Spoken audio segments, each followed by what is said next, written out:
તો બોટાદના બરવાળામાં ધોધમાર વરસાદથી તારાજી સર્જાઈ છે। ઉતાવળી નદી પુલ પર વાહન વ્યવહાર બંધ કરી દેવામાં આવ્યો છે। પાણીના પ્રવાહથી ધંધુકા તરફ જવાનો પુલ બંધ કરાયો છે, તો પુલ પર ચુસ્ત પોલીસ બંદોબસ્ત પણ ગોઠવવામાં આવ્યો છે। તો હાલમાં નદી નાળા બે કાંઠે છે। બોટાદના બરવાળામાં ધોધમાર વરસાદ બાદ તારાજીના દ્રશ્યો જોવા મળી રહ્યા છે। નદી પરનો જે પુલ હતો તેને બંધ કરાયો છે, કારણ કે પાણી છે એ પુલ પર ફરી વળ્યા છે। કોઈ જાનહાનિ ન સર્જાય, કોઈ ઘટના ન ઘટે તે પહેલા જ આ નિર્ણય લઈ લેવામાં આવ્યો છે અને પુલ અત્યારે બંધ કરી દેવામાં આવ્યો છે। લોકોનો વાહન વ્યવહાર ત્યાંથી અટકાવી દેવામાં આવ્યો છે।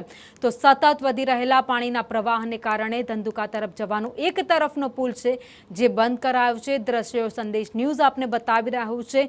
ક્યાં કેટલો વરસાદ છે એની અપડેટ અમે તમને આપી રહ્યા છીએ। ત્યારે આ દ્રશ્યો જોઈ રહ્યા છો જ્યાં ભાવનગર તરફ જતો એક પુલ છે તેને બંધ કરાયો છે। ઉતાવળી નદી છે જેમાં અત્યારે પાણીનો ધસમસતો પ્રવાહ છે, એ પ્રવાહ સતત વધી રહ્યો છે અને તેના પાણી છે એ પુલ પર આવી ગયા છે। જોખમ કોઈ ન વધે એના માટે થઈને નિર્ણય લેવાયો છે અને પુલ બંધ કરી દેવામાં આવ્યો છે। અલગ અલગ દ્રશ્યો ટીવી સ્ક્રીન પર આપને બતાવી રહ્યા છીએ, જ્યાં ક્યાંક તળાવો ઓવરફ્લો થઈ રહ્યા છે, કોઝવે તૂટ્યા છે, કાર તણાઈ છે, તો ક્યાંક બસ ફસાઈ ગઈ છે, મકાન ધરાશાયી થયા છે, લોકોની ઘર વખરી આ પાણીમાં તણાઈ છે, તો બીજી બાજુ ઘર વખરીને નુકસાન પણ થયું છે। તો બીજી બાજુ ડેમ ઓવરફ્લો થતાં કોઝવે પણ તૂટી ગયા છે। બોટાદના તારાજીના દ્રશ્યો, આફતના દ્રશ્યો અમે ટીવી સ્ક્રીન પર આપને બતાવ્યા।